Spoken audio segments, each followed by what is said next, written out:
Kraken and octopus. Both keywords are the same. A ship with this keyword printed on its deck plate card is a sea creature. At any time during your turn, if your Kraken is within S of an opponent's ship, it may surround that ship as a free action. Place the Kraken under the ship so that its tentacles surround the ship. If there's more than one opposing ship with an S, you can only surround one at a time. It cannot surround a docked ship or another Kraken. A surrounded ship cannot be given a move action until the Kraken is eliminated or moves away. A Kraken cannot shoot or be shot at unless it surrounds a ship. It can shoot at only the surrounded ship, and only the surrounded ship can shoot at the Kraken. A Kraken cannot shoot on the same turn it surrounds a ship.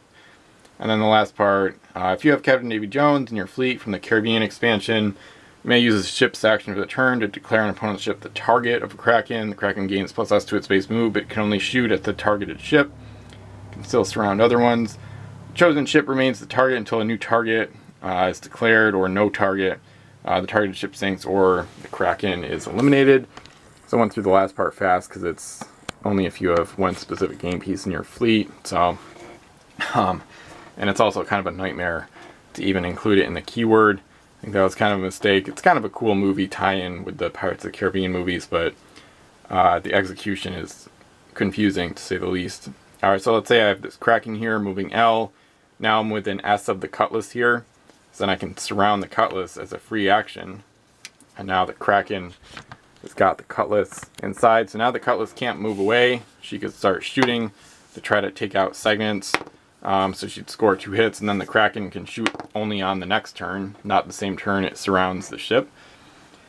And Krakens are really slow in general. It's a very expensive keyword. I think the cheapest one is 19 points, and that's for a really basic one. The most expensive is 24, not counting Ocho Brazo, which isn't released. And this last part, I'm not going to go into too much detail on, but with the chaining, you can basically chain ships together. So if you're within S of this ship, you could surround it as a free action, and then you can move on to another ship within S. So that's one of the big advantages in terms of movement. It kind of makes up for the slow speed a little bit. If you've got a lot of ships in a row, you can chain them together to move faster, or to surround a ship that's farther away than you would normally be able to get to.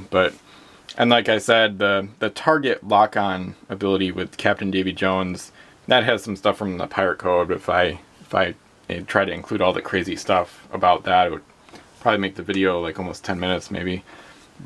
And it is important to remember some of the clauses though. It says it cannot surround a docked ship or another Kraken. So that's big. So you can't surround a ship that's docked at our home island. And so until the Kraken surrounds a ship, nothing can shoot at it. So you need a canceller to go up against it.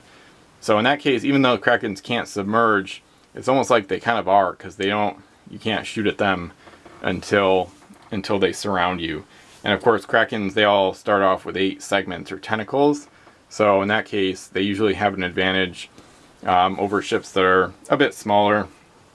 But if you're going up against a 5-master, you might lose 4 or 5 segments before the Kraken can return the favor. So it's an interesting ship type, so to speak. There's 5 of them, I think, and it's kind of a cool little gimmick. I'm actually glad they made the Pirates of the Caribbean set, and I'm glad they included this. It's a little more complicated than it needs to be, but it's a decent keyword. Just kind of tough to pull off with regularity, because they're really expensive and pretty slow.